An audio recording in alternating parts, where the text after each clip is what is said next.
Los cristianos creen que las personas nacen en el mundo como con maldad en su corazón y que la gracia de Dios nos impide cometer pecados terribles.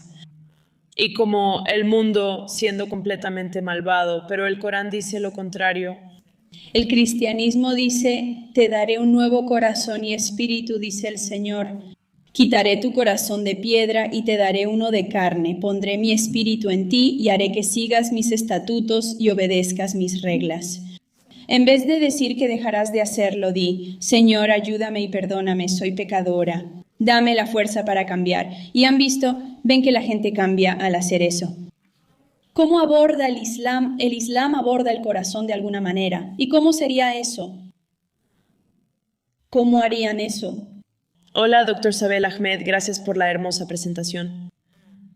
Entonces, mi nombre es Ana y vengo de un entorno cristiano y algo que algunos de mis amigos cristianos y yo hemos notado, la diferencia entre el Corán y la Biblia es que los cristianos creen que las personas nacen en el mundo como con maldad en su corazón y que la gracia de Dios nos impide cometer pecados terribles y como que el mundo sea completamente malvado. Pero el Corán dice lo contrario y que en realidad todos nacen puros y nacen buenos. Y entonces preguntaron, ¿de dónde piensan los musulmanes que viene la corrupción en el mundo si no viene de los humanos? Entonces, si todos nacen con el corazón puro, y entonces surge la pregunta, ¿de dónde viene la corrupción en el mundo que corrompe a las personas? Buena pregunta. Si el Corán dice que todos nacen con buen corazón y mente, ¿cómo es que nosotros, de dónde surgen el mal, la corrupción, los problemas y los pecados? Entonces, lo que dice el Islam es muy importante. Cada niño que nace no nace con el pecado original, sino con la bondad original. Pero cada persona tenemos el potencial de seguir la guía de Dios, o de seguir nuestros propios deseos, o de seguir lo que dice Satanás, ¿verdad? Así que también tenemos el concepto de Satanás.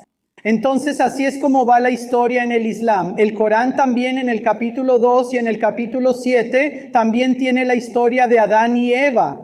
Una vez que leas el Corán, puedes descubrirlo. Sin embargo, hay una pequeña diferencia entre la historia islámica, la historia coránica y la historia bíblica. Mira, según la Biblia, Satanás tentó a Adán y Eva. Ellos cometieron el primer pecado, pero entre Adán y Eva, ¿quién cometió el primer pecado? ¿Adán o Eva? Según la Biblia, Eva, ¿verdad? Según el Corán, no culpamos a las mujeres ni a Eva. Ambos son igualmente responsables del primer pecado. Así que el Islam realmente le da mucha importancia a la igualdad, ¿de acuerdo? La segunda cosa que decimos es que según la Biblia, el pecado se transmite a los hijos, a los nietos y así sucesivamente a toda la humanidad.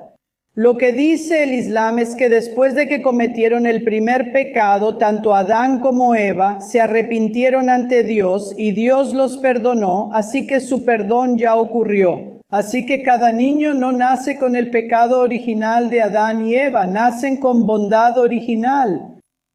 Todos tenemos el potencial de hacer el bien o el mal, pues Dios nos dio libre albedrío. Así que según las decisiones que tomemos, así seremos responsables en el día del juicio. Así que vemos el vaso medio lleno, no medio vacío, ¿de acuerdo? Puedo simplificar esto, así entra el pecado, pero según el Corán, si alguien peca, todos somos pecadores. Una vez que cometemos el pecado, según el Corán, nadie toma nuestros pecados, nadie muere por nuestros pecados, no se hacen sacrificios de sangre por nuestros pecados.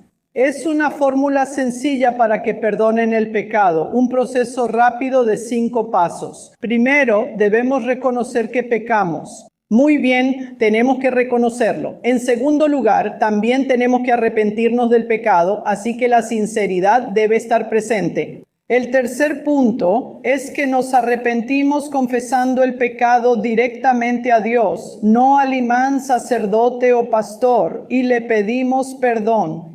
Sin mediador, ese es el número 3. El 4 sería, Debemos comprometernos a no volver a cometer ese pecado. Y el número 5, haz algo bueno. Al final, Dios es misericordioso y perdonador si somos sinceras. Dios dice en el Corán que está dispuesto a perdonar todos los pecados. Así que solo hay un pecado que Dios dijo que no va a perdonar si una persona muere con ese. Eso es asociar socios con Dios, decir que Dios es Dios. Pero este humano y este animal, este ídolo, ¿verdad? O esta otra creación es igual a Dios, junto con Dios o en lugar de Dios. Así es como entra el pecado, es una falla humana. A veces Satanás, tenemos potencial, pero nacemos con una hoja en blanco, incluso lógicamente, ¿verdad? Cuando ves a un bebé recién nacido, no puedes decir que tiene pecado, no ha hecho nada. Sería como una injusticia, ¿verdad? La máxima injusticia.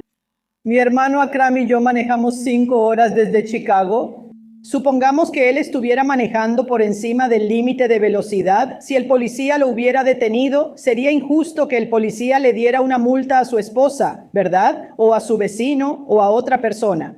Hablamos de responsabilidad personal. El perdón y el arrepentimiento son directos con Dios y así tenemos esperanza en su perdón. ¿Así se perdonan los pecados en el Islam? Gracias, doctora Sabel Ahmed, por responder a sus preguntas. Así que pensé que lo que dijiste sobre cómo alguien debe responder cuando ha pecado es muy interesante, pero ambos padres son en realidad consejeros bíblicos, así que son consejeros cristianos, y he podido leer los recursos que han estado aprendiendo y usando y cosas así. Así que este patrón que mencionaste es muy interesante para mí porque es exactamente el mismo tipo de patrón que vemos en las personas que están tratando de cambiar. Por ejemplo, supongamos que alguien es adicto a la pornografía. Ellos dicen, he pecado, no quiero repetirlo, me comprometo a no hacerlo y haré algo bueno. Hacen eso, pero luego regresan y vuelven a su pornografía. Y la razón por la que nosotros como cristianos decimos que eso pasa es porque vemos en las escrituras que dice que el corazón es engañoso sobre todas las cosas y perverso. ¿Quién lo conocerá? La respuesta, por supuesto, es solo Dios. Mi pregunta es, mientras el cristianismo dice, te daré un nuevo corazón y pondré un nuevo espíritu en ti. Esto dice el Señor, quitaré tu corazón de piedra y te daré uno de carne y pondré mi espíritu en ti. Haré que sigas mis estatutos y obedezcas mis reglas. En vez de decir, voy a dejar de hacer eso, di, Señor, ayúdame y perdóname, soy una pecadora. Dame fuerza para cambiar. Han notado que la gente cambia al hacerlo. ¿Cómo es en el Islam? El Islam aborda el corazón de alguna manera. ¿Y cómo sería eso? ¿Cómo lo harían? Está bien, claro. Creo que puedo entender, espero, la pregunta. Entonces, la fórmula que presenté para el perdón de los pecados. El Islam ofrece una guía realmente completa para una persona. Y dentro de esa guía, ahora la persona está más inclinada a hacer el bien que a cometer pecados. Primero que nada, sabes, antes de que el Islam llegara a Arabia en el siglo VII, antes de que fuera reintroducido en Arabia, la gente solía cometer muchos pecados, ¿verdad? Fornicación, adulterio, consumo de alcohol, guerras, terrorismo y extremismo. Solían hacer muchas cosas, incluso cometer infanticidio femenino. Sabes, era un acto de vergüenza en cualquier hogar que naciera una niña. Algunos árabes antes del Islam tomaban a una niña recién nacida, la envolvían, la llevaban al cementerio, cavaban un hoyo y la enterraban viva. Eso era el colmo de la oscuridad. La gente solía beber día y noche, de la mañana a la noche, así que el Islam no solo dice que dejes de beber. El Islam trabaja en el corazón de la persona, en la psicología de la persona, en la mente de la persona, en la fisiología de la persona. Así que el Islam ofrece soluciones integrales. Entonces, primero que nada, el Islam conecta a la persona con el concepto correcto de Dios, que Dios no es un ídolo, no es un ser humano. Él es el Dios viviente con atributos maravillosos. Es eterno, es amoroso, es misericordioso, es un Dios que todo lo sabe y todo lo puede. En segundo lugar, el Islam da el concepto de responsabilidad, que Dios siempre está observando. Algún día tendrás que pararte frente a Dios. Si no eres buena persona, habrá consecuencias. Si eres una buena persona, habrá recompensa. Número 3, entonces Dios ofrece muchos incentivos para la persona.